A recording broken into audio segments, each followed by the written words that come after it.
ओम अज्ञानतिमिरान्धस्य ज्ञानाञ्जनशलाकया चक्षुरुन्मिलितं येन तस्मै श्रीगुरवे नमः।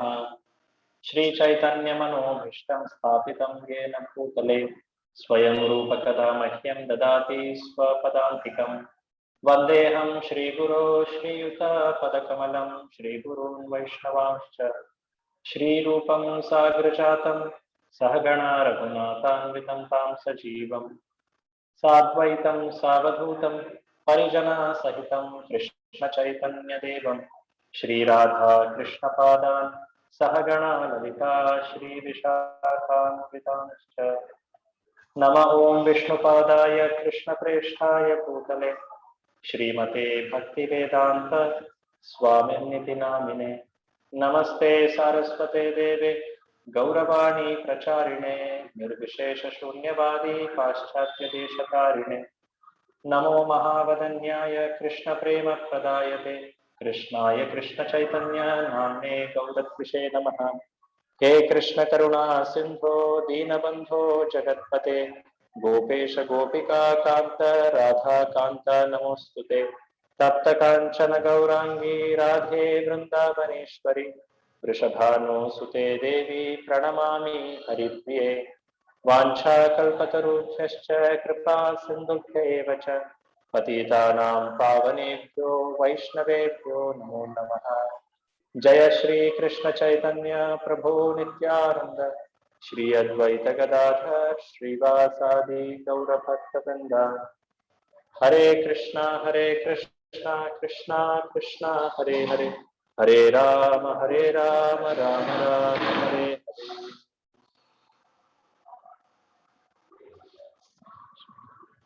Hare Krishna. Happy to meet all of you. We are discussing Srimad Bhagavad Gita, second chapter. We will offer prayers to the speaker of Bhagavad Gita, Lord Shri Krishna. Prapanna Parijataya Totravetraikapanaya Jnanamudraya Krishnaya Gītāmrita Duhe Namaha. So far we have studied almost 4 sections in second chapter. The last section was the Buddhi Yoga or Nishkama Karma Yoga, in which we saw Lord Krishna trying to address the reason of Arjuna about fear of sinful reactions. So what is that which makes Nishkama Karma Yoga free of sinful or any type of reactions? What is it that makes Nishkama Karma Yoga free from all reactions?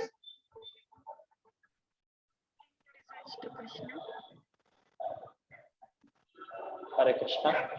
Offering the results to Krishna. Offering the results to Krishna. Yeah, correct. There is something more in this. Can someone also add a few more things? Devotional Results service. are for particular aim.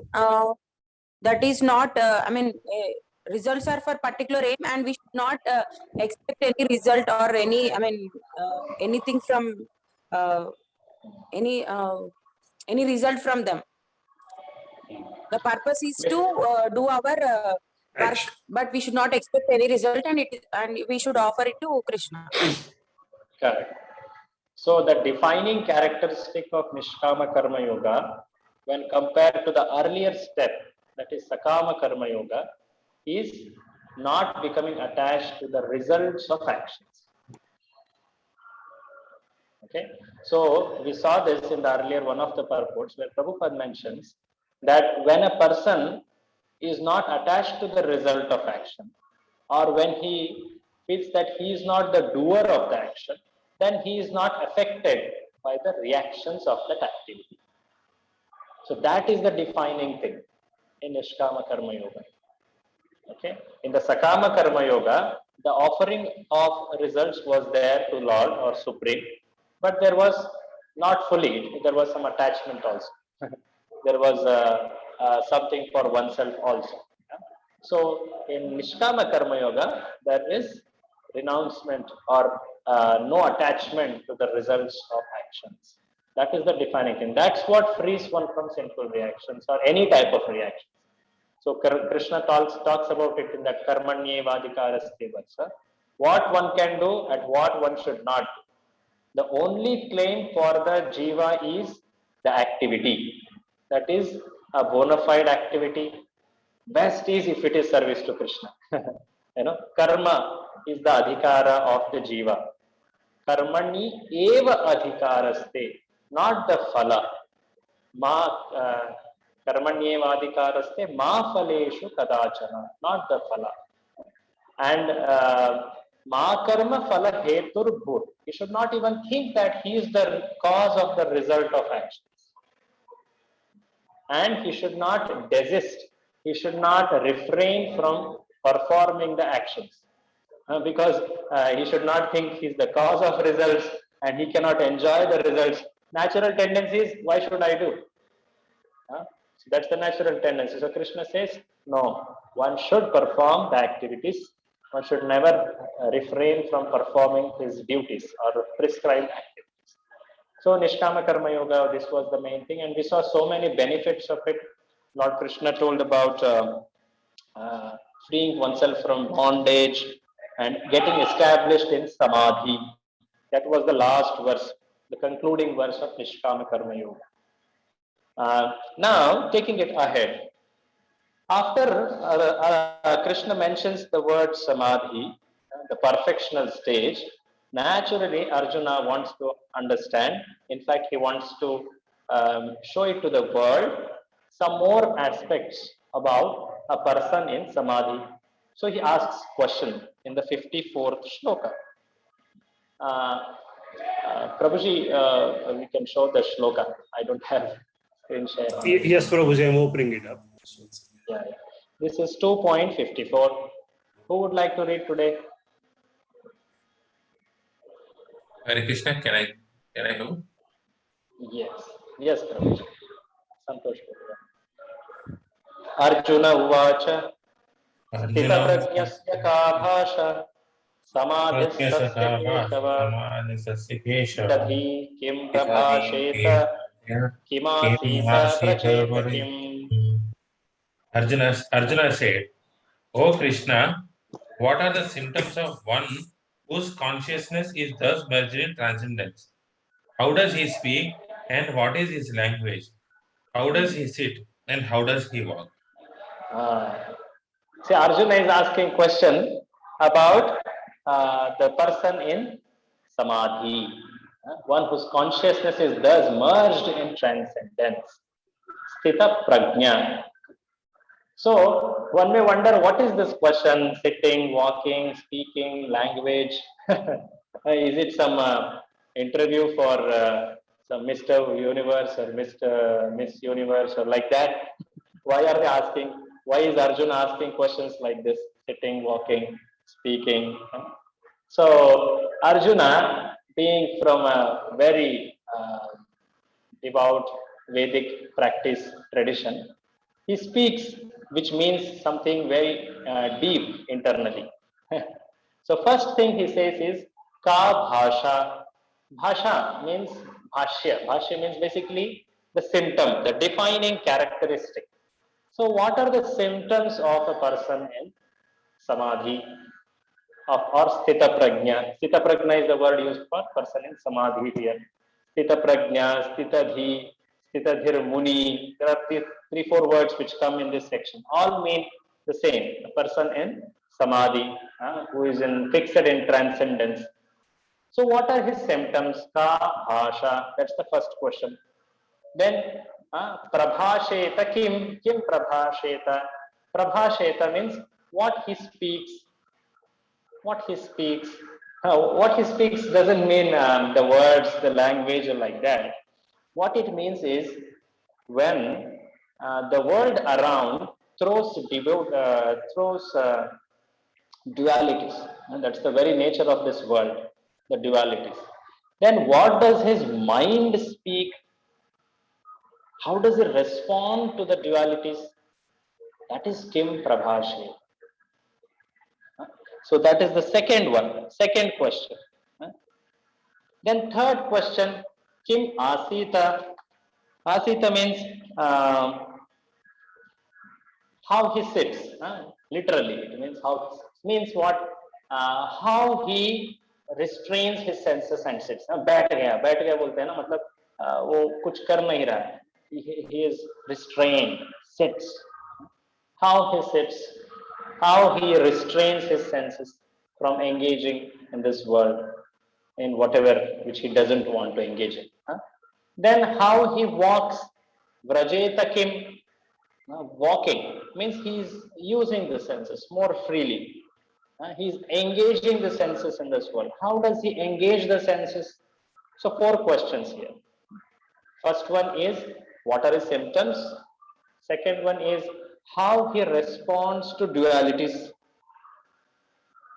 How he responds to dualities means it says what he speaks. What he speaks means how he's, because whenever something happens to us, conditioned soul, he may externally, if he's very cultured, sometimes I at least, even though we practice devotional service, the mind speaks, the mind complains, why this happened, so cold it is, I'm in a place where it is so cold, why it is, or someone insults, why, though we may not speak it out through our words, but mind is speaking, is it not? So how one responds to the dualities, that's the second question. A third question, can someone tell what's the third question? How he sits, what it means? How he sits. How he restrains his senses. How he restrains his senses. And similarly, how he walks. Walks means? Engages his senses. Engage. How he behaves. Yes. So Arjuna, though he speaks literally what it means, and what actually internally means is given by Acharyas. And Prabhupada, of course, in the purport tells one defining quality of any person, that is speech. You may see in the purport, most important is how the man in Krishna consciousness speaks. For speech is the most important quality of a man, any man. It is said that a fool is not discovered as long as he does not speak. And certainly a well-dressed fool cannot be identified unless he speaks. But as soon as he speaks, he reveals himself at once.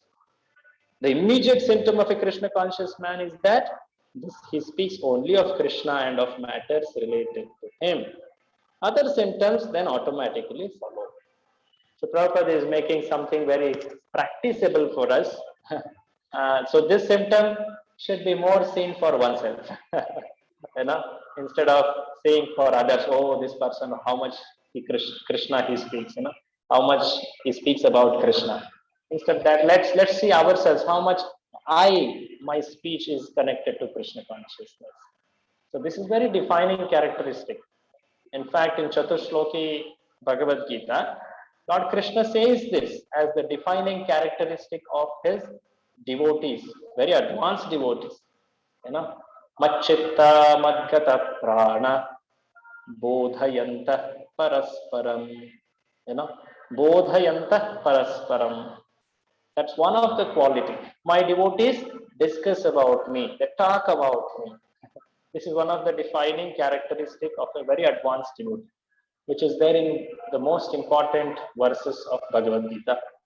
So speech is very important quality.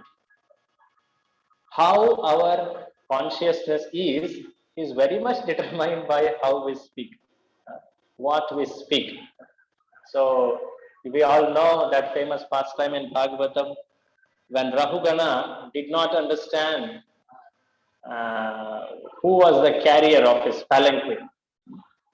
At one point of time when the palanquin carrier he starts speaking, that's when Rahugana understands, oh, this is not a simple labor person. He seems to be a great sage. He comes out of the palanquin and he surrenders and he asks questions. And that was Jadabharat. So like that, there are so many instances where one identifies a person's consciousness by his speech, not by externals. So that's very important. We should cultivate also as much as possible, and that comes very much because of what we take in. What we take in comes out. So how much Shravanam, how much of seva, how much meditating or contemplating on what I have heard comes out as our speech. So that should be our regular practice, sadhana. So then the speech could be very much effective. So answering this question, Sri Bhagavan now speaks. The first question is addressed in the first shloka which Lord speaks in 2.55. Sri Bhagavan Uvacha Prajahati Yada Kaman Sarvan Partha Manogata Atmanyevatmana Tushta Sita Prajnas Tadochyate. The Supreme Personality of Godhead said, O Partha, when a man gives up all varieties of desire for sense gratification, which arise from mental concoction, and when his mind, thus purified, finds satisfaction in the self alone, then he is said to be in pure transcendental consciousness.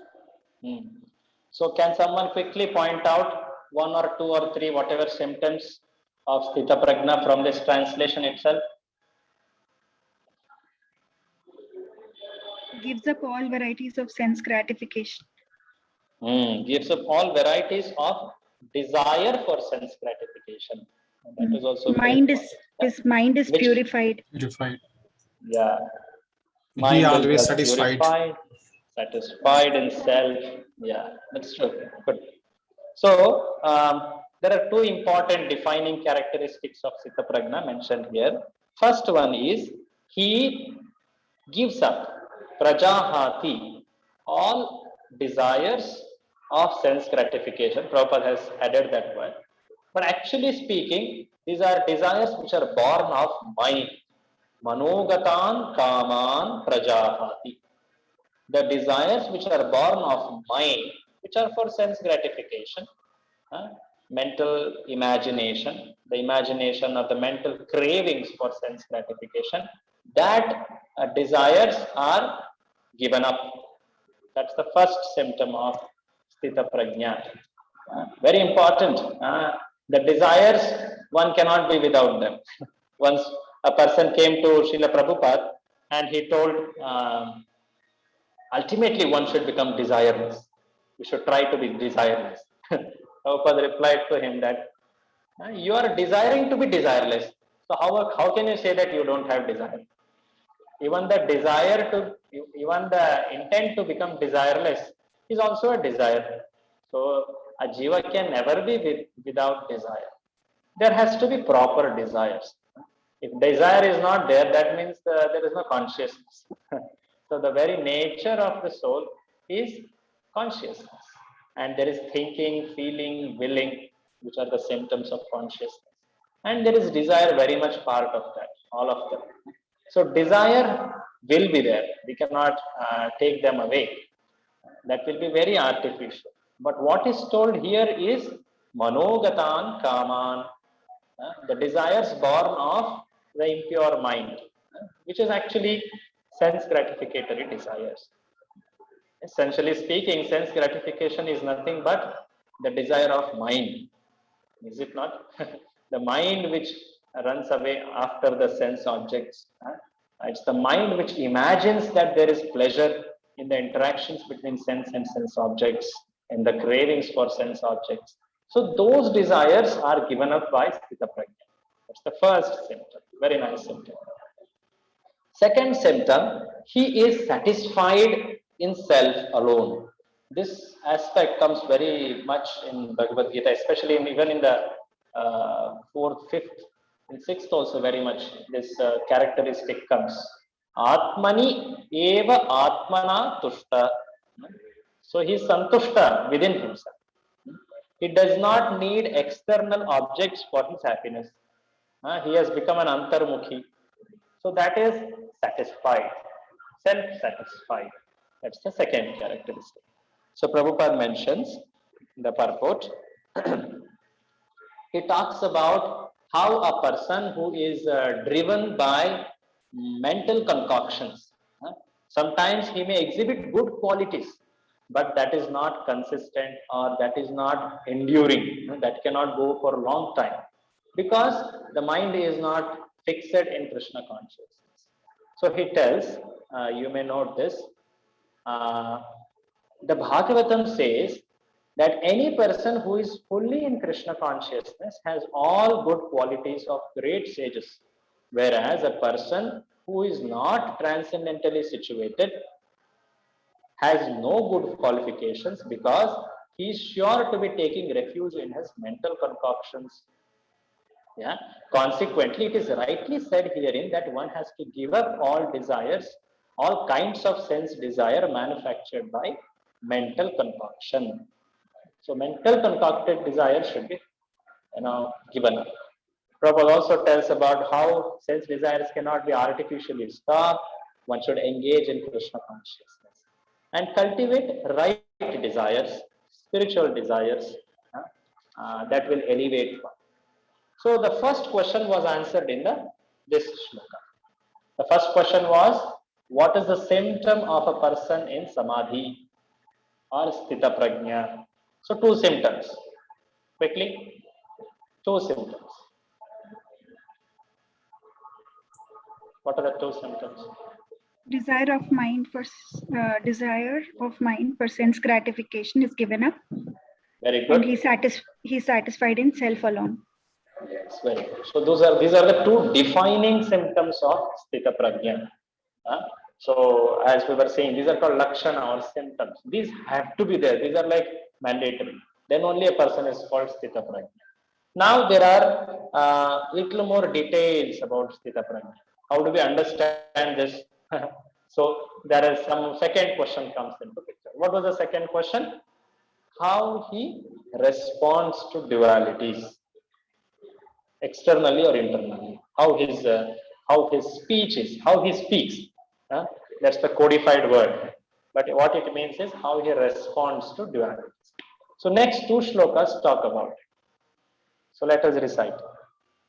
Dukkeshu anudvignamana sukheshu vigataspraha vitaraga bhaya krodas itadhir muniruchyate. One who is not disturbed in mind, even amidst the threefold miseries, or elated when there is happiness, and who is free from attachment, fear, and anger, is called a sage of steady mind. Steady mind. Let's see one more, that next shloka also. It is also a continued theme. Yah sarvatra nabhisnehas tattat prapya shubha shubham nadhinandati nadveshti tasya prajna pratishtita. In the material world, one who is unaffected by whatever good or evil he may obtain, neither praising it nor despising it, is firmly fixed in perfect knowledge. So in the shloka 56, there was situations or experiences like dukkha, sukha, the dualities, how the person responds. The sthita prajna response, or sthitadhir muni. The word used here is sthitadhir muni. Prabhupada defines who is a muni, who is sthitadhir muni in the purport. So, dukkheshu anudvignamana. Udvigna means disturb. Udvigna or tense, we say udvignamana. In the dukkha, the person's mind is not disturbed. And in sukha, he is not elated. Vigataspraha, without being interested or without becoming, over happy, over joyous. Elated, that's the word used. So there are no extreme expressions in both the situations. So it's very easy. Sometimes we understand, okay, duality means I should tolerate the miseries. That's what we usually understand. But even the happiness also has to be tolerated. That's what Bhagavad Gita is saying here. Why is it so? Do we see such situation like that? A person has to tolerate his happiness. Any of you have any such example that a person who could not tolerate his happiness landed in a problem? Sometimes we give. Any example? So, Yeah. Hare Krishna Babuji, sometimes we give promises when we are happy, which we cannot fulfill. Okay. In happiness, we give promises like Dasharatha did, huh? Yes. Like that. Good. Anyone else? Anyone more? And sometimes success and happiness also makes us become very egoistic, Prabhuji.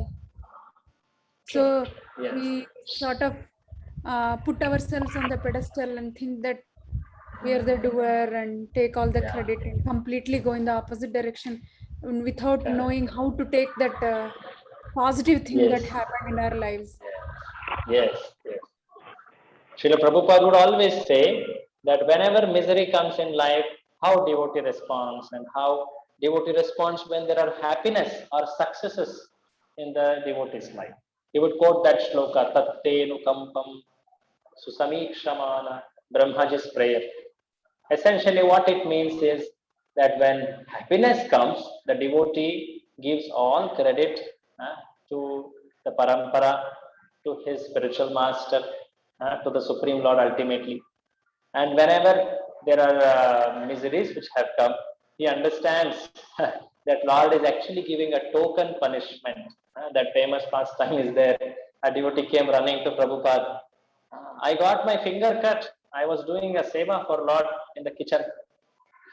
Prabhupada responded telling, oh, understand that Lord has given you just a token punishment. Maybe it was that your head was going to be cut, but Krishna has given just this token punishment. So always this consciousness is very helpful. It's easily said than done, surely.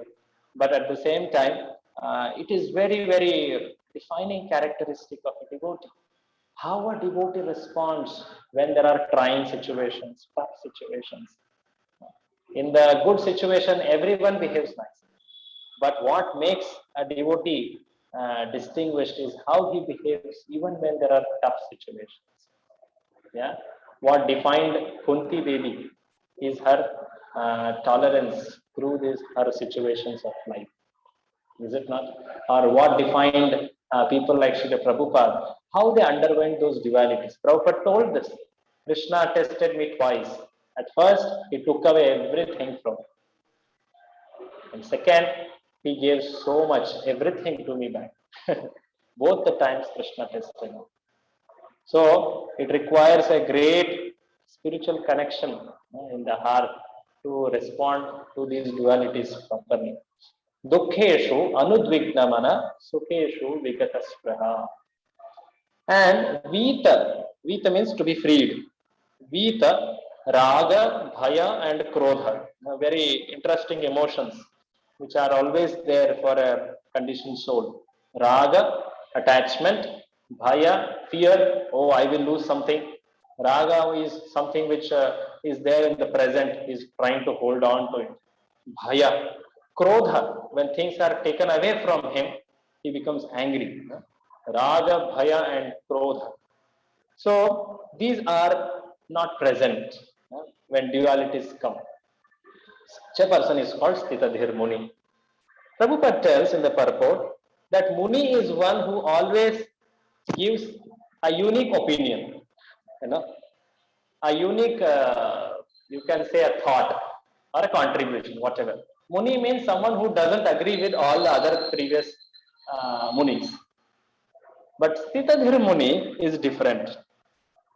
Sthitadhir Muni has exhausted himself from all the business of creative speculation. He follows in the parampara very nicely.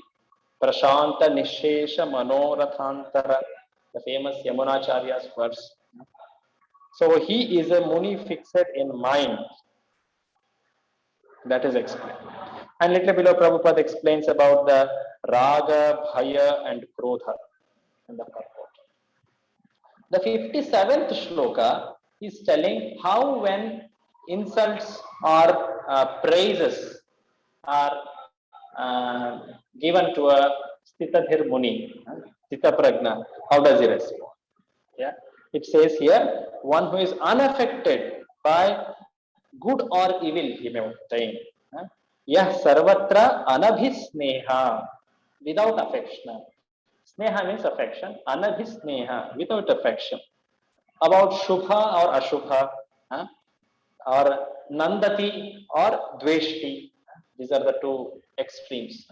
So he is not affected by such treatments. So we see such perfected souls like this.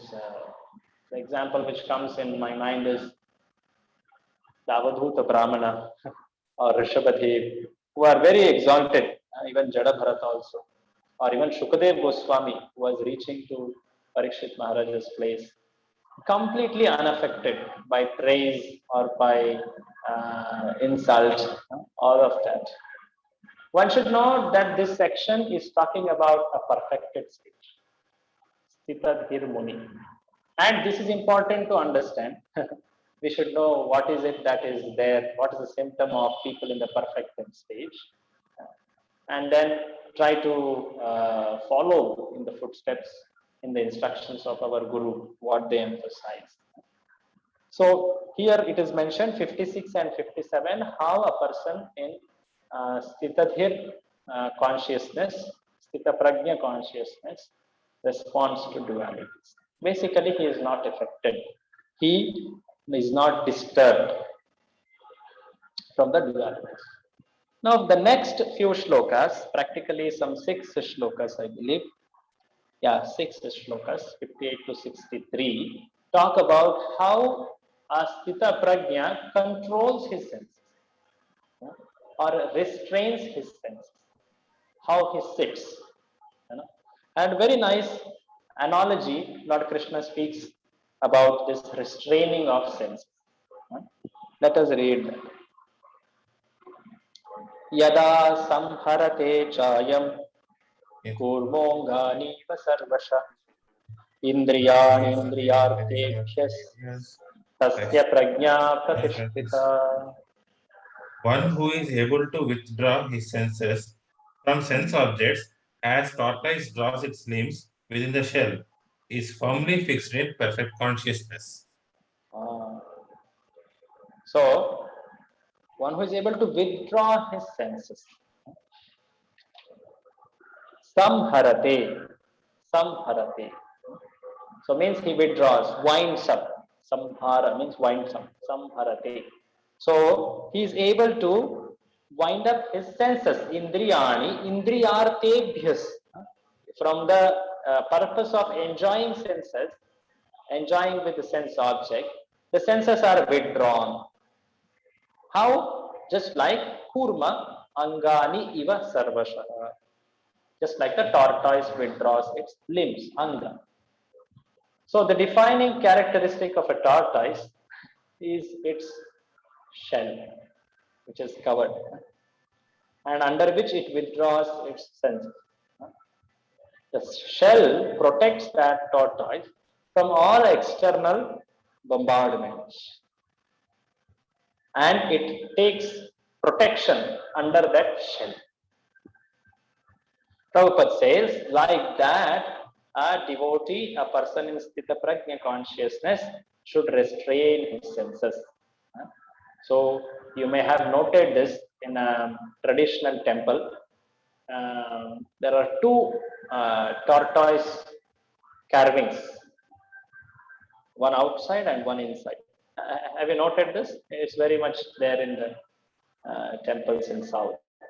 Yeah. Yes, Prabhuji. So, yeah. So the one inside the temple has the limbs which have come out, and one outside the temple has the limbs which are withdrawn. Yeah. Am I right? Have you noted this? In Maharashtra, this is very common in the temples. They always put tortoise in the inside the temple place. So the meaning I had heard from senior devotees was that in the outside of the temple, where there are so much of material opportunity for sense engagement, material sense engagement, one should withdraw his senses, like the senses withdrawn inside the tortoise shell. And in the association of Lord's devotees, the parikaras, all that, one should engage his senses fully. One should now not refrain there fully. One should engage his senses fully. So that's the meaning behind that carvings.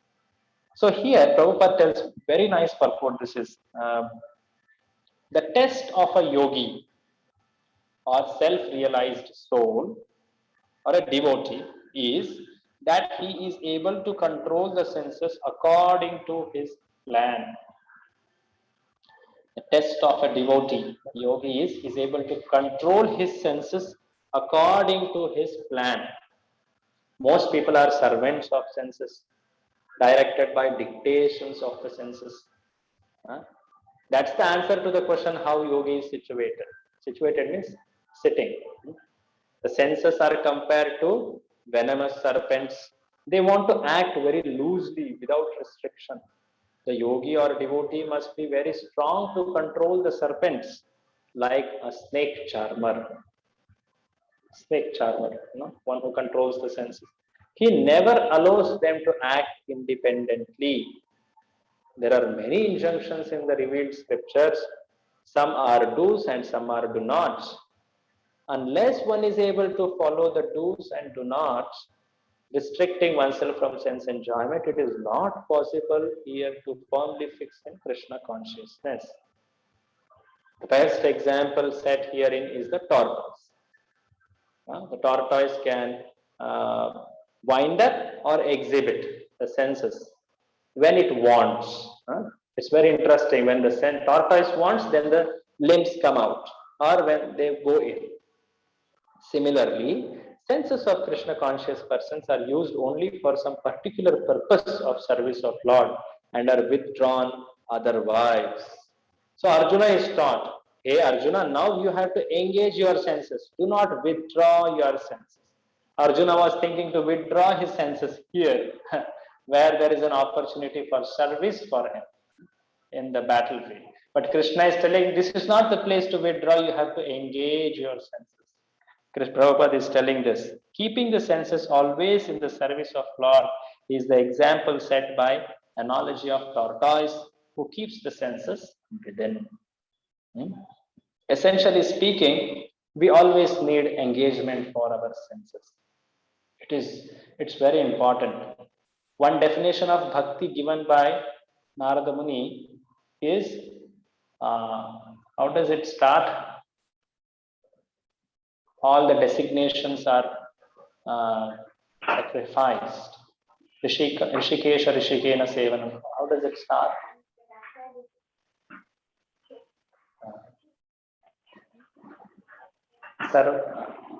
Rishikesha Rishikena Sevanam Bhakti Uchyate. It starts. I'm forgetting the first line. So that's the definition which Narada Muni says for bhakti, to engage the senses in the service of Lord of senses. Rishikesha Rishikena Sevanam Bhakti Uchyate. So one should always see that his senses, where are his senses engaged? That watchfulness, that alertness is necessary. Later you will see there are so many nice shlokas. Lord Krishna says, what happens if one becomes little careless about his sense engagement? So one should be very watchful where his eyes, his ears, his nose, his tongue, or even his, all the other senses, his mind, where are they going? One should be very watchful towards them and try to bring them to Krishna or connect them to Krishna. We should try to arrange for such engagements and plan for such engagements. There will be distractions when there are no plan for engagement. When there is plan for engagement, then you don't have time to get distracted. So better we have abundant plans for engagement of senses than leave the senses idle, because the senses, when they are idle, naturally they look out for material enjoyment. They need some engagement, and what is naturally available for the conditioned source is material enjoyment. So they run for that. So keeping this in mind, a sadhaka should plan for engaging senses positively. That's very important. That's one sign of sincerity too. Yes. Any comment or question, Prashant Prabhu? So yes, Prabhuji, I'm just trying to do some kind of comparison. So maybe you could correct if it is correct or wrong. In Ashtanga Yoga, that is another prakya where the people say that there is another path, and Bhakti is another path for us. In that Ashtanga Yoga path where we are not engaging the senses, somehow you are practicing through meditation and shutting down the senses. And here Correct. in this Bhakti path, you can't shut it down, especially in this Kali Yuga with this kind of food habits we have. And then we are focusing our senses to Krishna. That is the key difference, Prabhuji. Yeah. Correct. You're right. Yes, yes. So in the Ashtanga, there is the stage called Pratyahara. Prati Ahara, the opposite Ahara. Do not give Ahara to the senses. That's the what it means, that step. Where they practically starve the senses. So that is one of the limbs of the practice. But in Bhakti, engage the senses. Rishikesha Rishikena Sevanam. That's the way. In fact, we hear how every limb should be engaged. Because you are starving it, it will fight back. It will come back like a snake at some point. Yes. In Bhakti, the progress or the step to progress starts from outside in. This concept comes in third chapter more nicely. We start by engaging the senses, then slowly by engaging with the senses and hearing knowledge, then there is some intelligence, the mind which get involved in the activity. We keep reminding of it, So Krishna, with the mind starts touching the transcendence or Krishna consciousness. In the beginning, senses are engaged. Mechanically also no problem. Just engage the senses, At one point of time, one will start questioning what is happening. There is purification which happens of the senses. Slowly, mind starts getting engaged. There should be a conscious effort too. At the same time, mind starts getting opportunities, intelligence, then consciousness. Then the soul will start experiencing Krishna consciousness. So the step in the progress is outside in, like that. So that way we can understand. So Lord Krishna says, okay, how he restrains his senses? Okay, he withdraws his senses from sense objects. Is that sufficient? No, that is not sufficient, O Arjuna. He tells the most important step in restraining the senses is next one. Vishaya vinivartante niraharasya dehina rasavarjam rasopyasya param drishtva nivartate. Though the embodied soul may be restricted from sense enjoyment, the taste for sense objects remains. But ceasing such engagements by experiencing a higher taste, he is fixed in consciousness. So even though we make the embodied soul niraharasya dehina, you do not give ahara. Practically, you put him in pratyahara if you use the same term. Even if you put a jiva, sense as starved, niraharasya dehina, without giving him vishaya. Vishaya means sense object. So the sense needs vishaya or indriyartha. That's also word is used. So if it is kept starved from them, do not let it come in touch with its ahara, sense object. Then does the engagement inclination go away? Rasa means here inclination or desire for enjoyment. Rasavarjam, even though one tries to reject all the rasavarjam. Rasa means desire for enjoyment. If one is trying to stop the desires, still rasaha api asya. Still there is desire. Because desire doesn't go. Until what? Until param drishtva nivartate. Param means supreme. Until a person sees. Drishtva, literally what it means is see, drishti. Or Prabhupada also says taste. Unless one experiences higher taste. I remember the name for the temple's snacks or bakery was given Higher Taste. I was in Bangalore that time. Higher Taste was the name. That's one very nice name, Higher Taste. Param Drishtva Nivartate. Unless the jiva experiences a higher taste, it sees the supreme, Param Drishtva. Till then, the desire for enjoyment is remaining. So Prabhupada tells in the purport a nice, interesting example. The process of restriction from sense enjoyment by rules and regulations is something like restricting a diseased person from eating certain types of eatables. The patient neither likes restrictions nor loses taste for eatables. Similarly, sense restriction by some spiritual process like Ashtanga Yoga, 1, 2, 3, 4, 5, 6, 7, 8, 8 steps are mentioned, Yama to Dhyana, is recommended for less intelligent people who don't have better knowledge, but one who has tasted the beauty of Supreme Lord Krishna. Tasted the beauty of Supreme Lord Krishna. In the course of his advancement in Krishna consciousness, no longer has a taste for dead material things. Therefore, restrictions are there for less intelligent neophytes. But such restrictions are only good until one has taste. So when one experiences taste in Krishna consciousness, then following these rules and regulations are like second nature. They become like his natural behavior. So a devotee who advances, it's not that he doesn't follow the rules and regulations, but he is so naturally attached or absorbed in Krishna that all rules and regulations become his default behavior. That becomes his very natural behavior.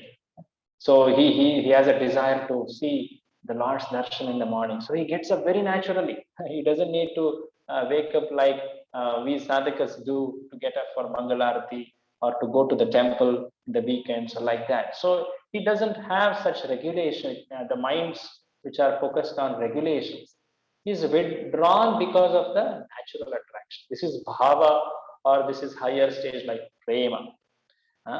One famous example I get in my mind is the famous story of Ramanujacharya giving that higher taste experience for who was that? One person was behind the beauty of a prostitute. Or I don't know. His wife. My wife, okay, sorry. Dhanurdas, yeah, Dhanurdas, correct. So Dhanurdas, he was very attached to the beauty of this world. Even when palanquin of the Lord was going, he was practically indifferent to it. And Ramanujacharya, out of his great mercy, he pleaded the Lord to give a higher taste. And when he experienced that higher taste, he became so naturally drawn to Lord. And he becomes one of the greatest, dearmost disciple of Ramanujacharya, Dhanurdas.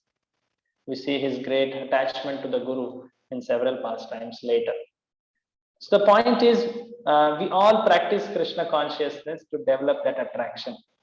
We plead for that attraction, we yearn for that attraction, that higher taste. That's what we all are looking for. Tatra ekala mulyam, what is that?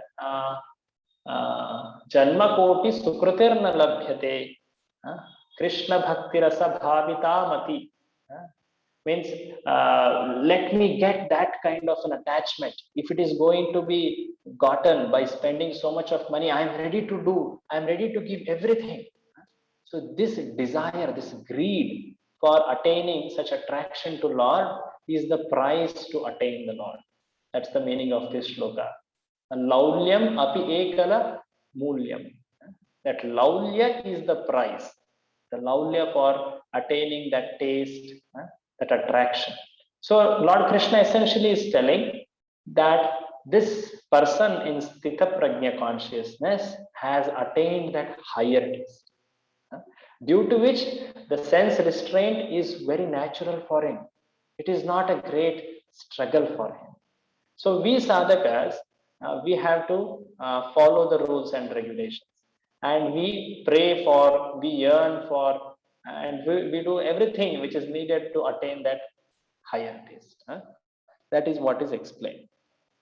Now in the next shloka, Lord will tell how the desire for sense enjoyment remains even though senses are starved. Rasavarjam rasopi asya. That line is explained in the next few shlokas, especially in 60. Lord says, Yatato hyapi kaunteya purushasya vipaschita indriyani pramatini haranti prasabham mana. Please read. The senses are so strong and impetuous, O Arjuna, that they forcibly carry away the mind, even a man of discrimination who is endeavoring to control him. So even a man of determination or discrimination, vipaschita. It's not that only those who are not well informed or not well aware or having knowledge of Krishna consciousness, they get distracted. Even people who are very well learned in Shastras like Vipaschitas, they also get distracted. In fact, they are, they call hijacked. Our consciousness is hijacked by the Indriyas. Indriyani pramatini. Pramati is very powerful, agitating, pramati. Haranti, they take away. Har dete hai. Haranti prasabham mana, by force. Prasabha means very severe force. Even though one doesn't want, he is forced to act like that. And there is one very nice section which comes in 3rd chapter about this. How a person acts even though he doesn't want to. He is forced to act even though he doesn't want to act like that. So what makes it happen? So that section comes in 3rd chapter. That's about conquering lust. But here, Lord himself is telling that even a person of knowledge like Vipaschita, his consciousness could be hijacked by the very powerful senses. Haranti prasabham manaha. The mind will hijack. The senses are so strong and impetuous. That's the word Prabhupada says here. And he gives the famous example of Vishwamitra. Vishwamitra, who tried so hard to control his senses. He was forced by his senses. And he got distracted. So we have to live with our senses. But we have to learn the art of controlling the senses, engaging the senses. That's more necessary. We cannot say that I will sit in one small room without engaging anywhere, anything, anytime. No, that is not possible. And that will not give proper Krishna conscious experiences and realizations. So we need to learn to engage the senses in proper way. That's the art. Prabhupada says, quotes the experience of a person when he has engaged in Krishna consciousness, what he experiences and how he feels against these past experiences of sense enjoyment. The famous shloka of Yamunacharya. You all know Yamunacharya was a devotee from his birth. In the middle, he gets a great kingdom because of his very witty, very scholarly aptitude. And then later, because of the opulence, he becomes distracted. But later, because of the mercy of Vaishnavas, he again realizes the importance of Krishna Bhakti, Krishna consciousness, and he takes to Krishna consciousness with great intensity. And he says this shloka, which Prabhupada has quoted so many times.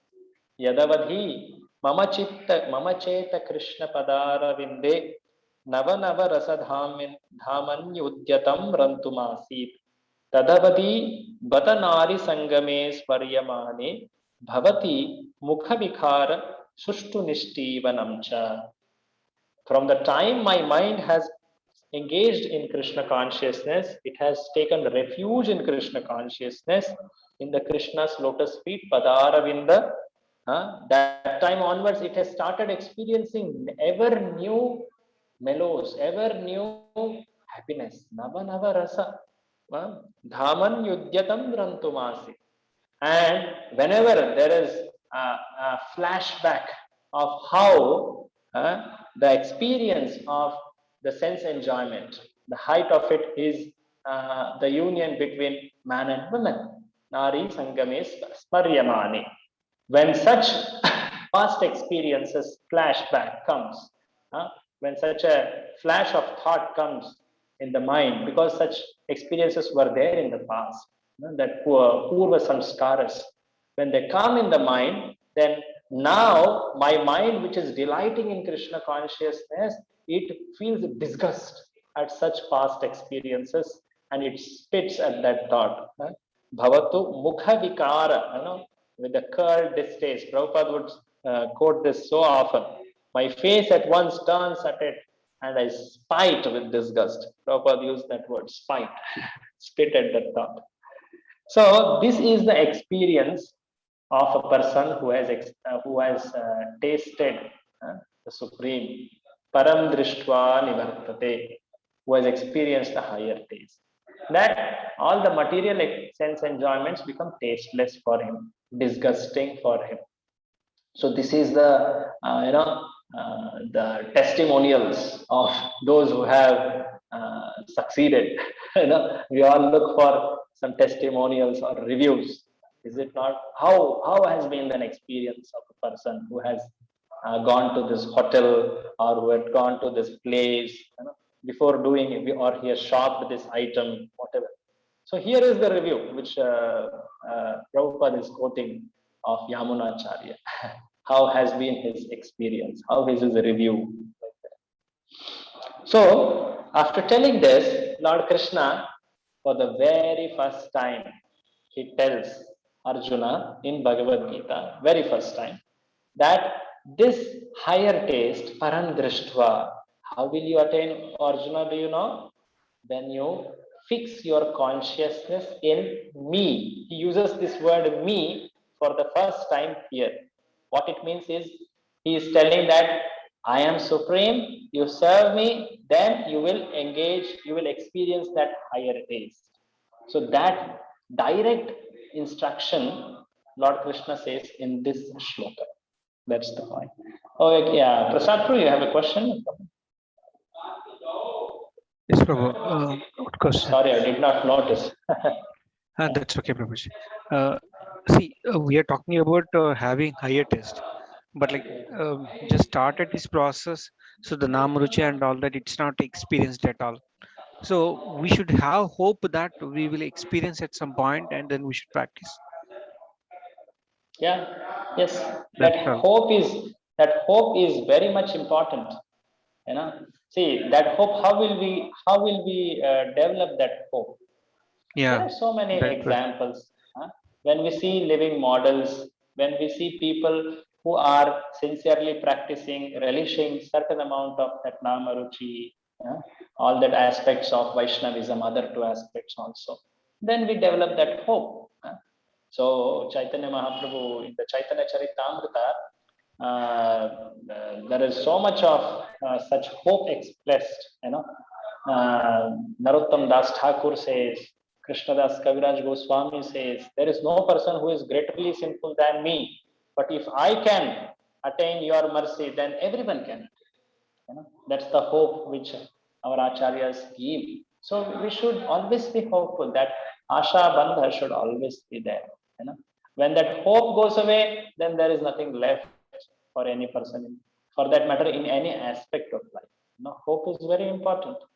And that hope is not a very dry, effort, because in the practice of Krishna consciousness itself, Lord encourages the sadhaka by many experiences, by many encouragements. So even at the sadhana stage, one can experience a certain amount of higher taste. when a devotee sincerely renders service, one can see the Lord's hand interfering and giving such experience or revelations or mercy. Essentially, how do we see Lord's mercy in our life? We can see how Lord gives nice inspirations, nice facilities, nice guidance. I personally, when I heard this, I was very inspired. How do I see that I am being showered mercy of Lord, that I am being given nice inspiration, facility, and guidance in practice of devotional service? So it's not necessary that we need to have some dreams about from Lord, or we need to experience some magical events in our life. In our life, practically now also, I can count how much of inspiration I am receiving, how much facility to practice Krishna consciousness I have received, how much guidance I am getting.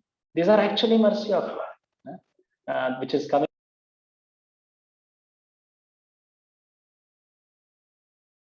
Roji, you're on mute.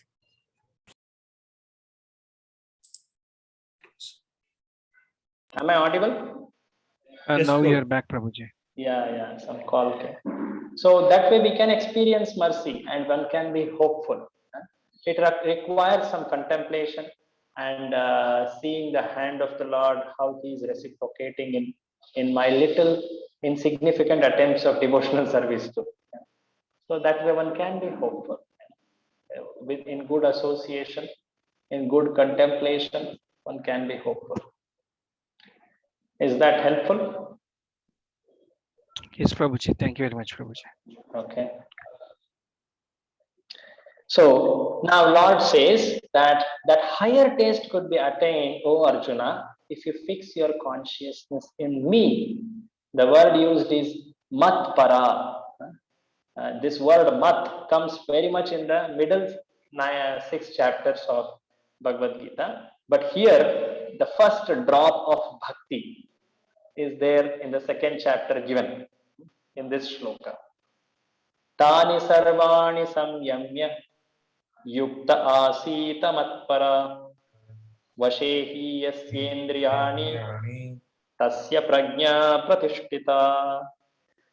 One who restrains his senses, keeping them under full control, and fixes his consciousness upon me, is known as a man of steady intelligence. Man of steady intelligence.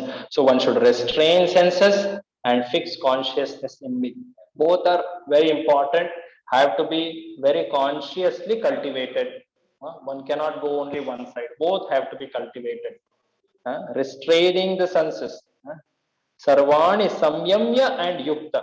One should withdraw the senses and engage the senses in the activities of Krishna consciousness, and at the same time fix consciousness in me. Lord is saying such a person is called steady intelligence. Prabhupada gives Ambarish Maharaj as the great example for such matpara devotee. The matpara means one who has fixed consciousness in Lord. Matpara devotee. See below, the very last line. All these qualifications made him fit to become a matpara devotee of the Lord. What are the qualifications? Fixing one mind in thinking about Krishna, then talking about Lord Krishna, then using one hands in serving the, cleaning the temple of the Lord, using one's ears in hearing the pastime of the Lord. Like this, every sense is described. Every faculty of engagement is described here. So that's the matpara. The word matpara is most significant in this connection. How one can become matpara is described in the life of Maharaj Ambarish. So Sri Baladev Vidyabhushan has commented for matpara, the senses can be completely controlled only by the strength of devotional service to Krishna. The example of fire is sometimes given. As a blazing fire burns everything within a room. This example is important. As a blazing fire burns everything within a room, Lord Vishnu, situated in the heart of a yogi, burns up all kinds of impurities. So Lord Vishnu, like fire, burns all impurities in the heart of a yogi. That's what even Yoga Sutra says. So the real yoga should be this, meditating on Lord Vishnu, fixing Lord Vishnu in the heart. That's the intent. Now, if one does not do it, what will happen? Arjuna, you know what happens? One naturally, slowly, gradually glides down and down and down. There are 8 steps given how one's consciousness falls down. This is in consciousness, but later it comes in gross form also. So that 62 and 63, they indicate how if one does not fix consciousness in Lord Matpara, then what will happen? Dhyayato Vishayan Pumsa Sangasteshu Pajayate Sangat Sanjayate Kama Kamat Krodho Bhijayate. Please read. While contemplating the objects of the senses, a person develops attachment for them, and from such attachment, lust develops, and from lust, anger arises. Next shloka is also in continuation. Krodhat bhavati sammoha, sammohat spriti vibramat, spriti bhramshat buddhinasho, buddhinashat pranashyati. From anger, complete delusion arises, and from delusion, bewilderment of memory. And when memory is bewildered, intelligence is lost. And when intelligence is lost, one falls down again into the material pool. So in the beginning, it starts by a little contemplation on the sense objects. Dhyayato Vishayan Pumsan. The mind will say, I want it. Dhyayato Vishayan Pumsan. Then what happens? Oh, it is nice. You know, I had experience. I think it is very nice. The mind will say, it's nice. Sangaha Teshu Pajayate. By that contemplation, the attachment is developed. It's nice. The mind starts experiencing. By that experience, what happens? Sangat Sanjayate Kama. Oh, I want it. That's the strong desire. I want it. Then Kamat Krodho Vijayate. I want it. Who can stop me from attaining it? You know, that's the attitude of anger. If someone stops, then I will see to them. I want it. It's very nice. Now, who can stop me from attaining it? Then comes very naturally, Krodhat Bhavati Sammoha. I don't care. You know, Sammoha means he is practically bewildered. He loses the discrimination, delusion. That's the word which is used. Delusion. Then Sammohat Smriti Vibhramat. He forgets everything. What one should do, what one should not do. Because he thinks that I don't care for anyone, for anything, any rule, how people will perceive me. I don't care. Then he naturally dares to do, he forgets everything which one has to properly follow. Then Smriti Bhramshat Buddhi Nasho, he forgets everything, the memory is lost. Then Buddhi Nashat Pranashyati, practically every sense of intelligence is destroyed. So the 8 steps are explained here.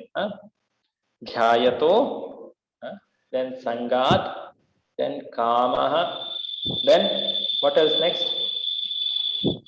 Fourth one? Krodha, yes, Krodha, Abhijayate, then 5th one? Sammoha. Sammoha, that is delusion. The delusion happens. Then 6th one, what's the 6th one? Smriti Vibhrama. Vibhrama, Smriti Vibhrama, that is he loses all the memory. Then Buddhinasha, Buddhinasha, that means the intelligence is lost, and practically the last step is Pranashyati. He literally falls back.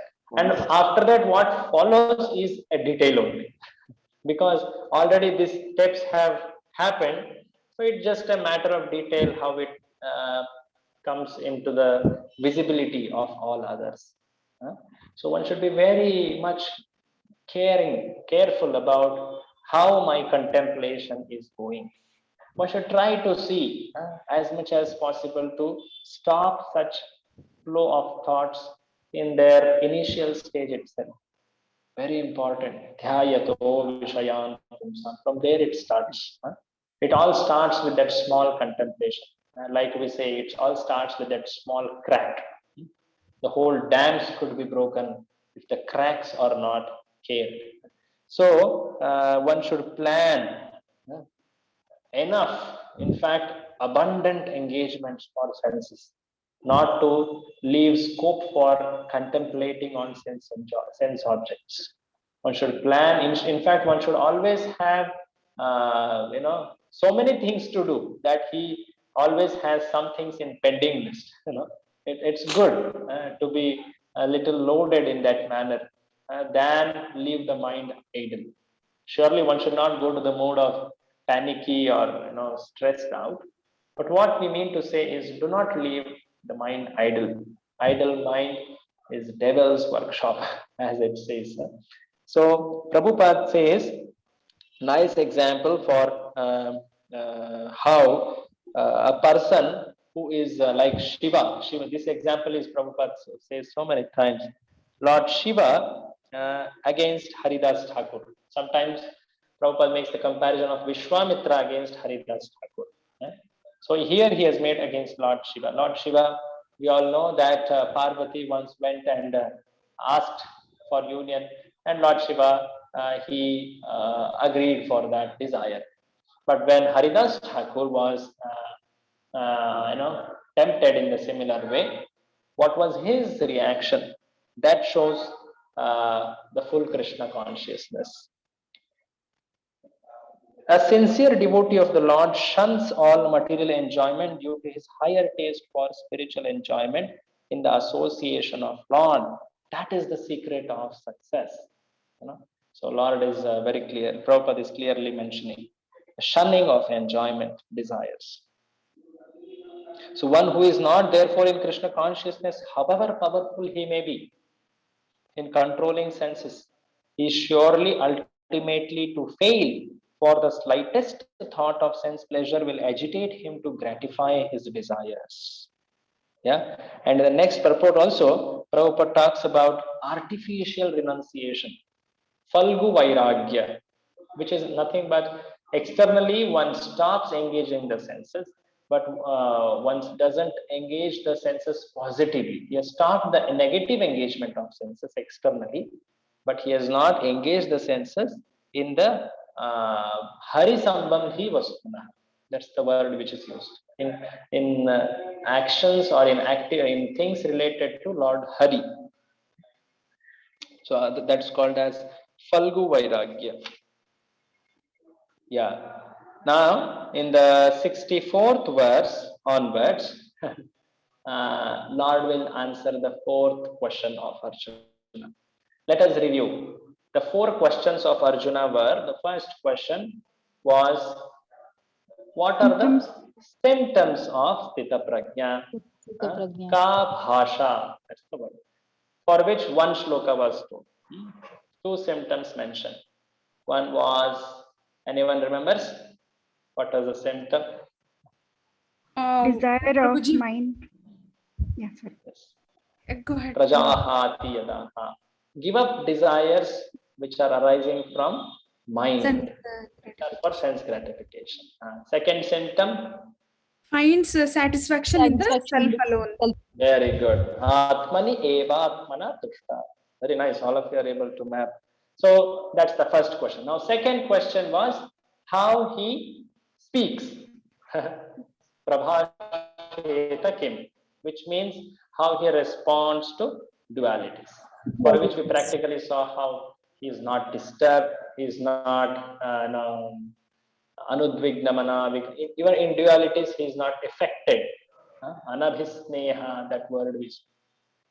And then we saw the third question, for which we had quite many shlokas, almost 6 shlokas, starting from the verse of Kurmongani Vasarvasha.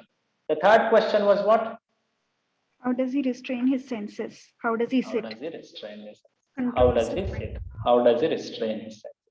So Lord told, like tortoise, he withdraws his senses when it is not favorable. He engages in higher taste which is possible because of fixing consciousness in me, matpara. And if one doesn't do, what happens? That was explained in the Falls 8 down. steps of fall. So these are the 3 questions which are answered. Now the 4th question is answered for the rest of the chapter. So what's the 4th question? How does he walk or respond to the senses? How does he walk? How does he engage his senses in the world? What's the right type of enjoyment he does? So let us look at them now. Any comment or question so far? You're going good? Okay, fine. Ragadvesha vimukhtaistu vishayan indriyaishcharan atmavashyir vidheyatma prasadam adhikachati.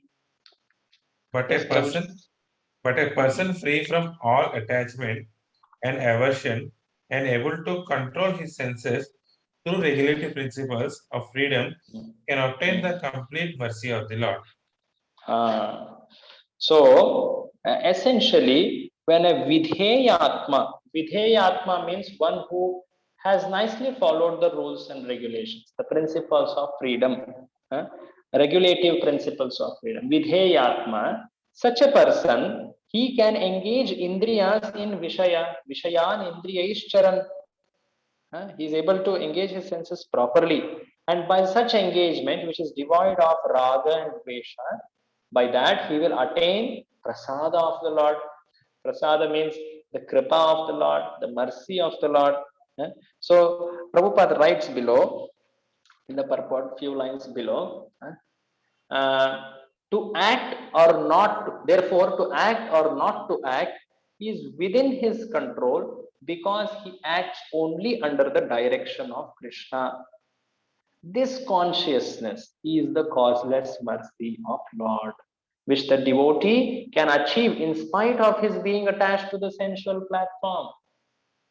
Interesting. Prabhupada is giving us some hope here. Even in the stage where a person is not fully purified, endeavoring to practice pure devotional service, he can attain this consciousness. Prabhupada is telling here, even though one is attached to the sensual platform, the attachments have not gone, but the proper desires have arisen. So there is a sincere effort. So he is acting under the direction of Krishna. That is the causeless mercy of Lord. That consciousness is the causeless mercy of the Lord. And what will happen by attaining such prasada? Prasade sarva dukkhanam hanir asyopajayate prasanna chetasho asyo buddhi paryavatishtate. For one thus satisfied in Krishna consciousness, the threefold miseries of the material existence exist no longer.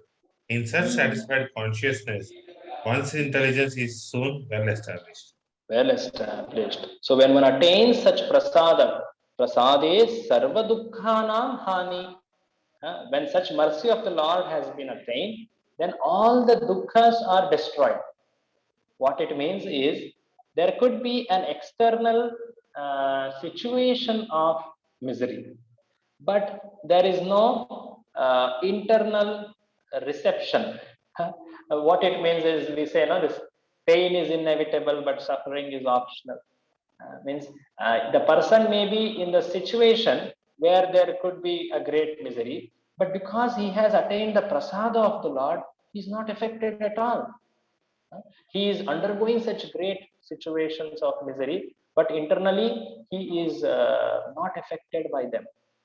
Like we see so many of Srila Prabhupada disciples, glorious departures, like His Holiness Bhakti Tirtha Swami Maharaj, many actually in that sense, who underwent such difficult situations at their time when the departure time was there.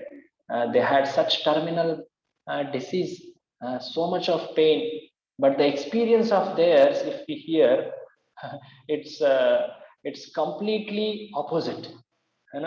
Any normal person who had such a disease would practically go mad. He would be wanting to end his life, not able to bear the pain. But here, these great devotees who have experienced such prasada of the Lord, which is told here, the consciousness is the prasada of the Lord, they are not suffering.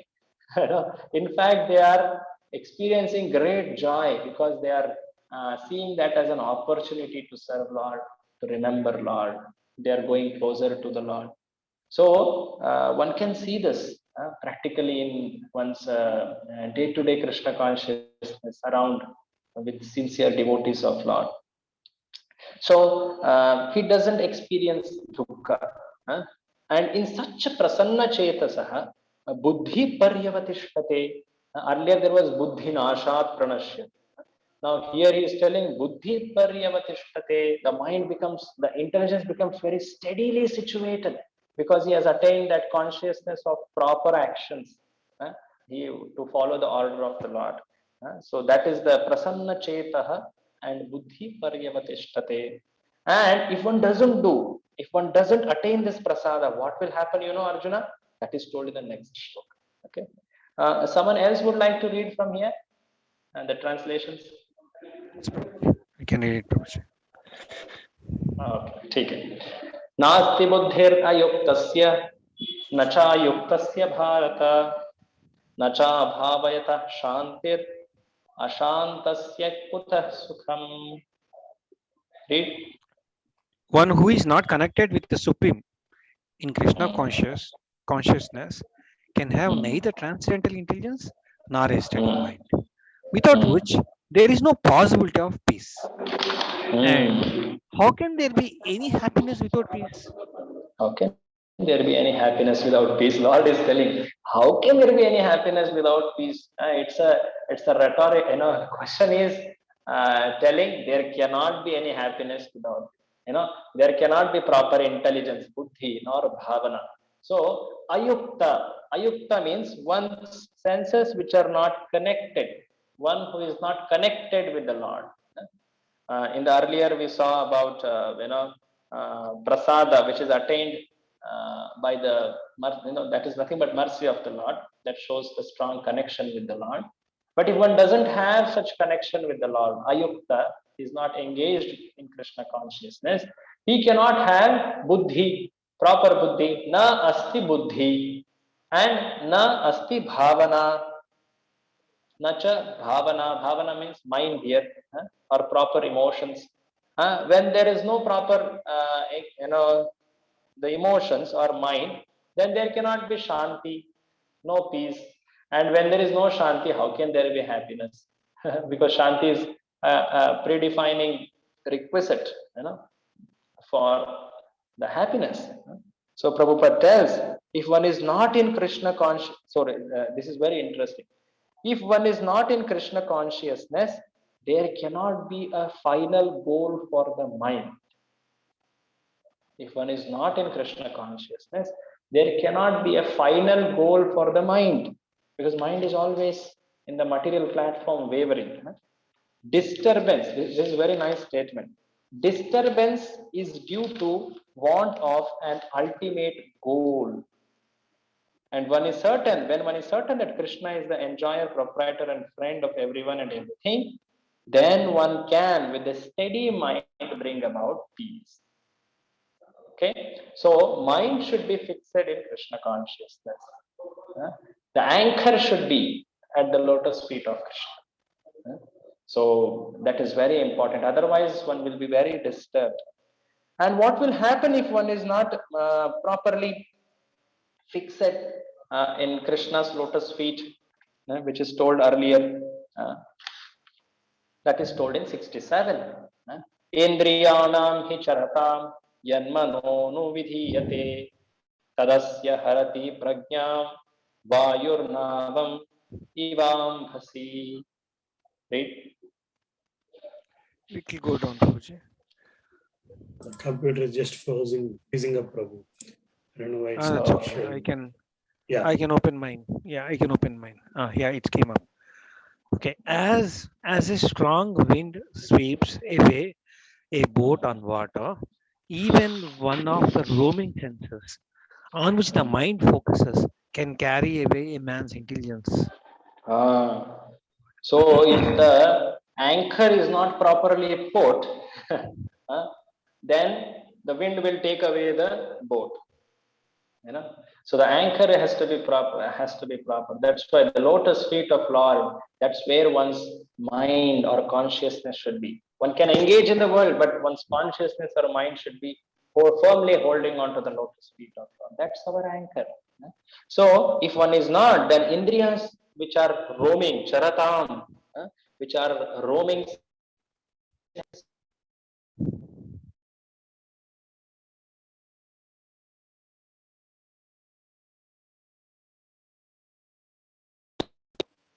Hare Krishna. Hare Krishna. Oh, okay, yeah. So if one's anchor is not in the lotus feet of Krishna, then the senses will take one easily into the waters, aimless, so directionless.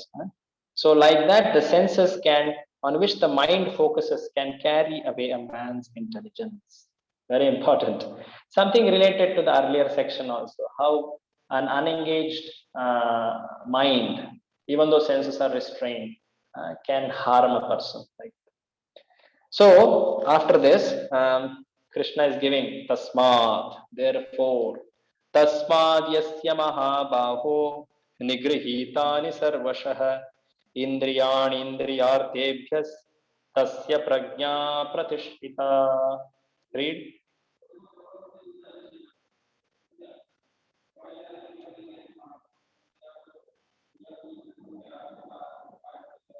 You have to unmute.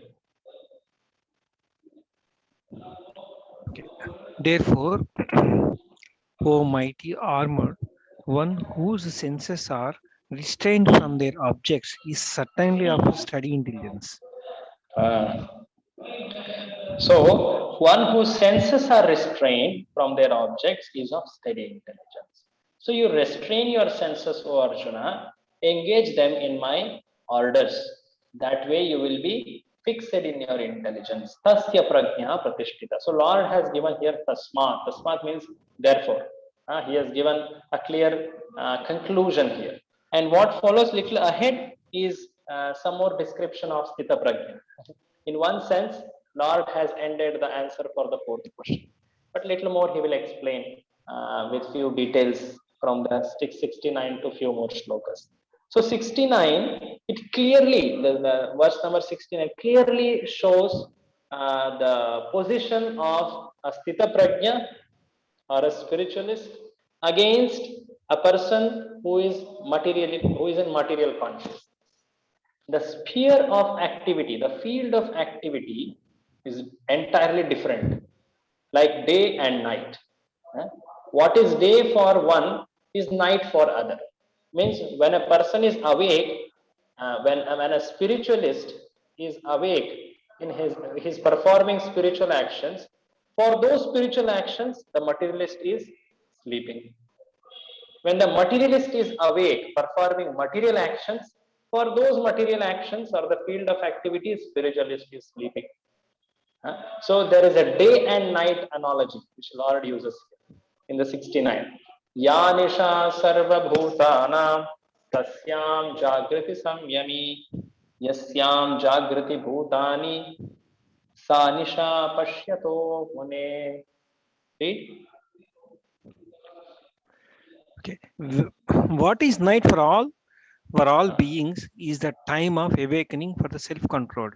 And the time for awakening for all beings is a night for the introspective sage. Introspective sage. Very interesting. So how a devotee perceives reality, how a materialist perceives reality or actions is very clearly explained. What are the spheres of activity for either of them is explained.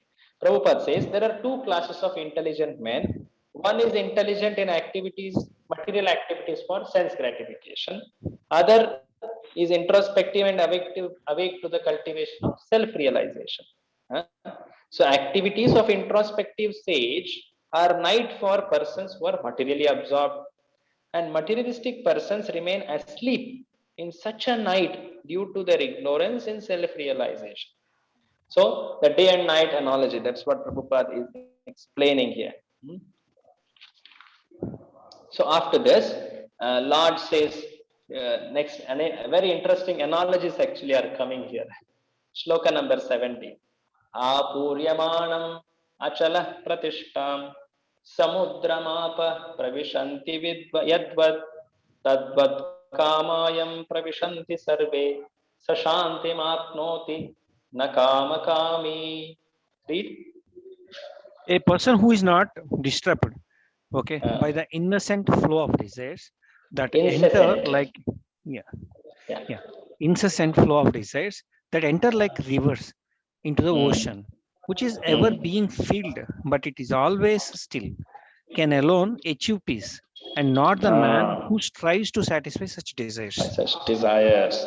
So a person who is not disturbed by incessant flow of desires. See here, very interesting. So far we saw Sthita Prajna as some perfected soul. But here Lord says, giving us hope, that one may be being attacked by flow of desires. Like Sthita Prajna, like these rivers which are coming into ocean. But because the ocean is deep and vast, he is very deep in Krishna consciousness. So he can absorb all of that waters which are coming in and still remain calm, still never overflow. It's told that oceans never overflow no matter how much waters come in. So the example is given of this ocean. So a person is not disturbed by the flow of desires that enter like rivers into the ocean.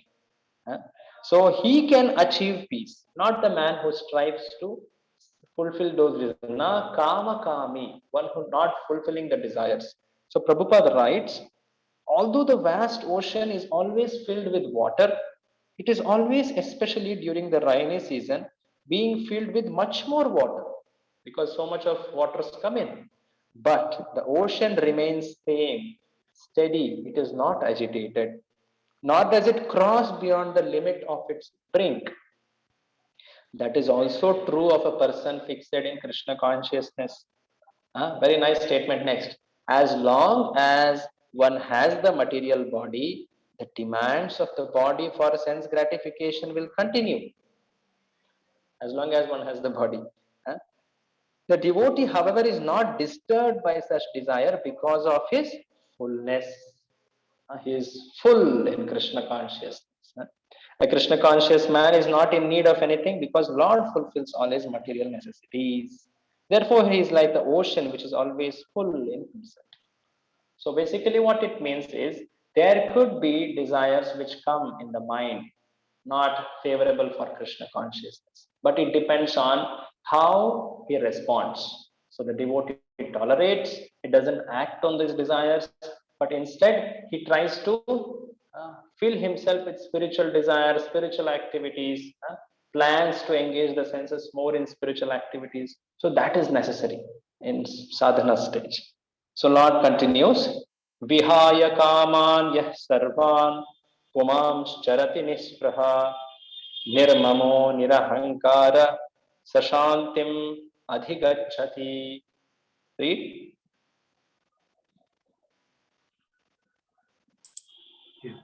A person who has given up all desires for sense gratification, Sorry.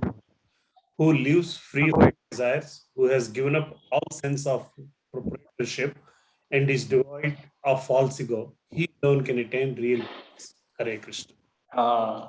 So earlier Lord had told one will not attain peace when he is ayukta. Nasti buddhir ayuktasya nachayuktasya bhavana. There was that line of thought where he told Shanti is not there. When Shanti is not there, how can there be happiness? Sukha. Now here he is telling he can attain peace when he vihaya kaman yah sarvan. What is this sarvan? Sarvan actually means mental manovatan kaman, which means actually desire for sense gratification. Leaves free from desires. Nirahankara, nirmama, both the conceptions of aham and mama are given up. Such a person can attain the Shanti. So Prabhupada writes about desirelessness in this purport. Very nice. Earlier we talked about desirelessness. Desirelessness is often talked as the goal in certain spiritual paths. So that is explained here in the true context, true meaning. To become desireless means not to desire anything for sense gratification. In other words, desire for becoming Krishna conscious is actually desirelessness. To understand one's position as servitor of Krishna without claiming material body to be oneself, without claiming proprietorship of things belonging to oneself as things related to the bodies as oneself. That is perfect stage of Krishna consciousness. One who is situated in this stage knows Krishna is proprietor. Everything should be done for his satisfaction. So Arjuna did not want to fight for his own satisfaction, but when he became fully Krishna conscious, he fought because Krishna wanted him. For himself, there was no desire to fight, but for Krishna, the same Arjuna fought to his best ability. So Prabhupada writes the real desirelessness. Real desirelessness is desire for the satisfaction of Krishna, not an artificial attempt to abolish desires. So the last shloka of this chapter, we will end with this. Lord summarizes at the end. So what will one attain? This is Sthita Prajna consciousness. What will it lead to at the end? Esha Brahmi Sthiti Partha Nainam Prapya Vimuhyati Stitvasyam Antakalepi Brahma Nirvanam Rachati. Please read. Yeah, this is the way of the spiritual and godly life. After attaining which a man is not bewildered. If one is thus situated even at the hour of death, one can enter into the kingdom of God. Such a sthiti is called Brahmi sthiti. Brahma sthiti means spiritual state, godly life. Attaining which one will not be in moha, vimukhyati. He will not get bewildered.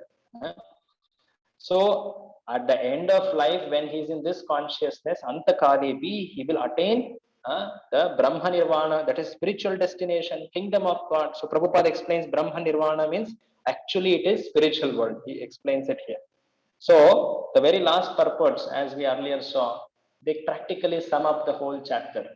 So it's nice to read the last purport very nicely. So one can attain Krishna consciousness or divine life at once within a second, or one may not attain such a state of life even after millions of births. It's only a matter of understanding and accepting the fact. What's the fact? Earlier Prabhupada told about the facts. I am eternal servant of Krishna. This body is temporary. This is not what I am. This belongs to me. Nirahankara, Niramamaha, all that we saw. So it's only a matter of understanding the fact. The example given is of Khatwanga Maharaj, who attained the state of life just a few minutes before his death. So Nirvana means ending the process of materialistic life. So there is some description about Brahma Nirvana. And at the end, at the last paragraph of this chapter, Srila Bhaktivinoda Thakur has summarized the second chapter of Bhagavad Gita as being the contents for the whole text. In the Bhagavad Gita, the subject matters are Karma Yoga, Gnana Yoga, Bhakti Yoga. In the second chapter, Karma Yoga and Gnana Yoga have been clearly discussed. You may remember Karma Yoga in Karma Kanda, Nishkama Karma Yoga was very nicely explained. And Gnana Yoga, there was Sankhya which was explained. There was so much of Gnana behind Nishkama Karma Yoga which was explained. And a glimpse of Bhakti Yoga was given. There was some drops of Bhakti. Today also we saw some drop, Matpara consciousness, higher taste, all that. This is the contents of the complete text. So all the three yogas are touched, are given in sutra form in this chapter. That's why this chapter was titled by Bhaktivinoda Thakur. Following him, Srila Prabhupada also titled it as Contents of Gita Summarized. So we complete this second chapter here. So in the second chapter, many things were discussed in small details, nutshell. which will be elaborated in third, fourth, fifth, and sixth, at least till there. So we will see them in the next coming sessions. So in summary, today we saw about how a person in Sthita Prajna consciousness, his symptoms are how he responds to dualities, how he restrains his senses, how he engages his senses, what he attains at the end. That also we saw. So this is the question of Arjuna, which was answered by Lord. Thank you very much. Hare Krishna, Srimad Bhagavad Gita ki jai, Srila Prabhupada ki jai. Jai. Any comments or questions before we end? I think I took a little more time today. Yeah, sorry. Prabhuji, I have one question, but it may sound Yes. very stupid. When Arjuna is directly asking questions like how does he sit, how does he walk? So you said it is the acharyas who are interpreting that the sit means how does he restrain the senses, and a walk means how does he actually respond to the senses. Then Arjuna could have directly asked such questions. Why did he ask sit and walk? And why did and how do acharyas actually interpret the internal meaning of this? Yeah, that is true. Good question.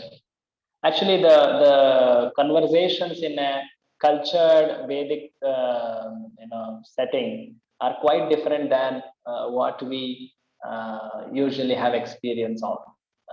So there is much more flavor when it is spoken like this. There are many indications of this, and the meanings of these, what does he, how does he say it, how does he walk, is explained especially by Vishwanath Chakravarti Thakur, who used to every day, deeply meditate on Lord. In fact, he would so much in ecstasy write about every shloka about Bhagavad Gita, which is in fact given by Srila Prabhupada also, the same explanations. So they are revelations to such elevated devotees actually. So why Arjuna speaks in such cryptic method, that is something as a poetic, or it could be something to mean many more things for future. So that's I understand it as the culture, the talk. And in that sense, I personally take it. I will refer to it more anywhere if I find, and I'll explain it next session. Okay. Yeah. Thank you very much. Yes, Prabhu. One question, Prabhuji. Yeah, at one place, like in one sloka, it said like, okay, for a materialistic person, or it is going to be like, it is like a waking time for spiritual person, and it is going to be the reverse. So in that way, actually, for a spiritual person, everything is a spiritual, right? It is a day and night. Everything. It is kind of he's in a bliss state, or his mind is fixed with Krishna. Okay, he's sleeping because he wants to wake up the next morning. Okay, for doing his seva to Krishna. But why did he say something like that? Is my question, Prabhuji. That is one thing. And the second question is, and the second question is, let's take one after other. I will forget otherwise. Okay.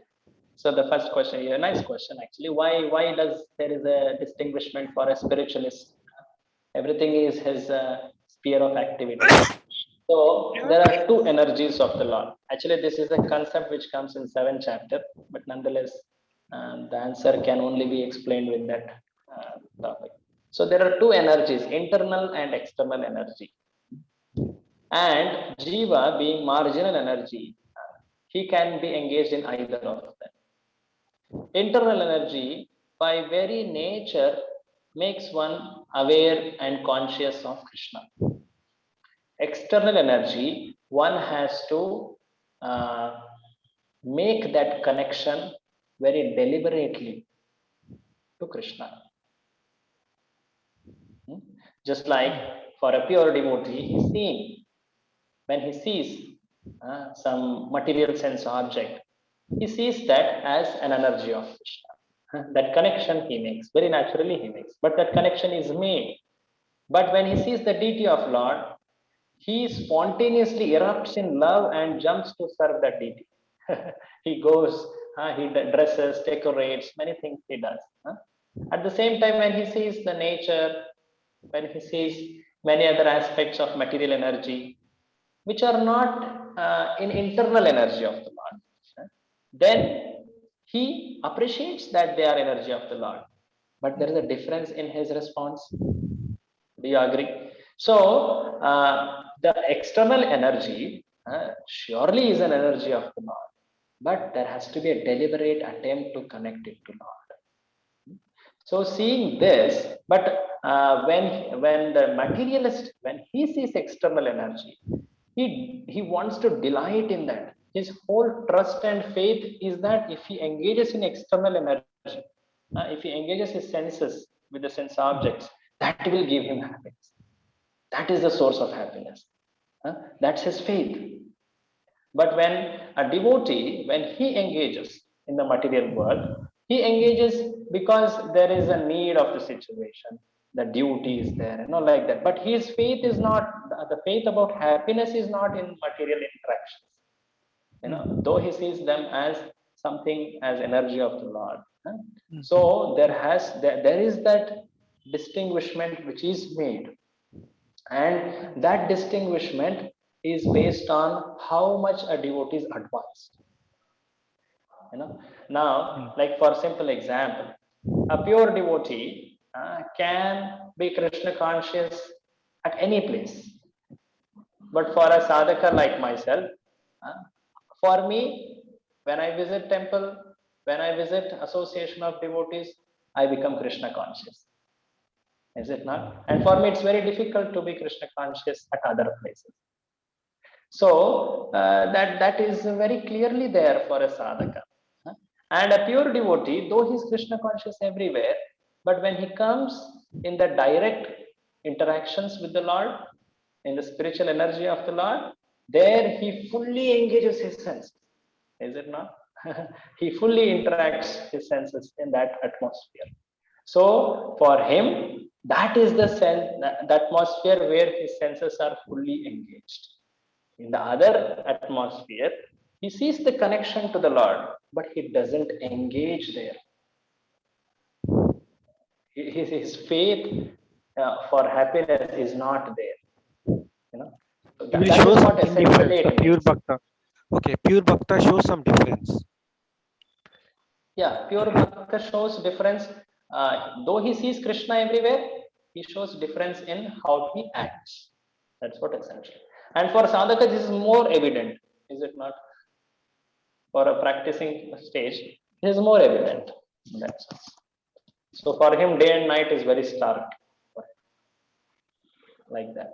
Like Prabhupada visited that Avalon ballroom, and he told, he was dancing in that hippie atmosphere, Krishna consciousness. He was chanting Hare Krishna. He was in ecstasy actually, and he was infusing that Krishna energy to all by his power of Krishna bhakti.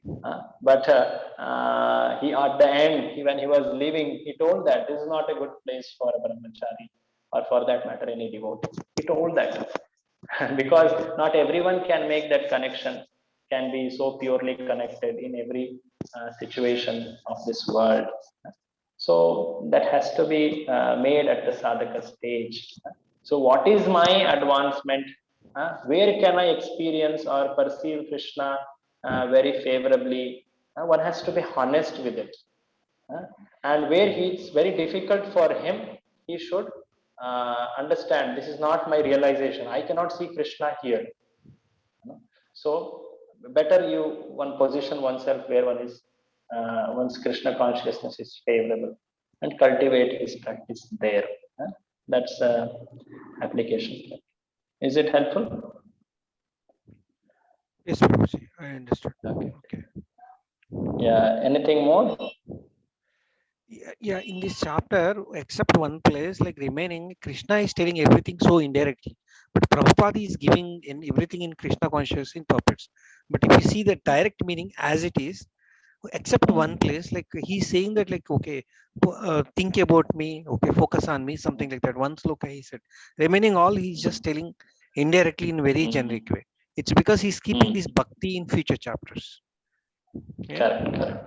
That's what Prabhupada, the last paragraph we read, na, the glimpse of Bhakti Yoga was given. The only glimpse is there. Mat Paravars, that's the usually the Only one sloka. Yeah. Okay. one shloka, Understood. right? Got it. ठीक है? The only Thank the you very problem much. is, like, yeah. Got Yeah, it. yeah. Thank you very much. Hare Krishna. Okay. Thank you very much. I held all of you late for today. Srila Prabhupada ki jai. Hare Krishna. Hare Krishna. Dandavat pranam. Dandavat pranam. Dandavat pranam. Dandavat. Thank you.